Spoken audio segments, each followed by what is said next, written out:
لاہوریوں کے لیے محفوظ بسنت کی بحالی ڈی سی لاہور سید موسیٰ رضا نے بسنت 2026 کا باضابطہ نوٹیفیکیشن جاری کر دیا۔ ضلع لاہور کی حدود میں 6، 7 اور 8 فروری 2026 کو بسنت منائی جائے گی۔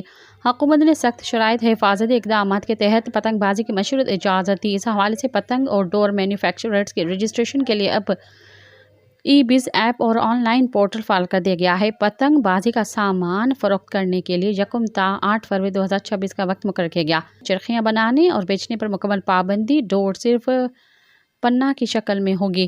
ڈی سی لاہور کے مطابق نائلون، پلاسٹک اور دھاتی تار کے استعمال پر زیرو ٹالرنس پالیسی اپنائی جائے۔ تمام مینوفیکچررز اور سیلرز اپنی ڈیجیٹل رجسٹریشن کا عمل مکمل کریں۔ کسی بھی ناخوشگوار واقعے سے بچنے کے لیے موٹر سائیکل سواروں کے لیے بائک پر حفاظتی تار لگوانا لازمی قرار دیا گیا ہے۔ سبسکرائب کیو عوامی نیوز HD کے تازہ ترین خبروں لا ڈسندا رہو عوامی نیوز HD۔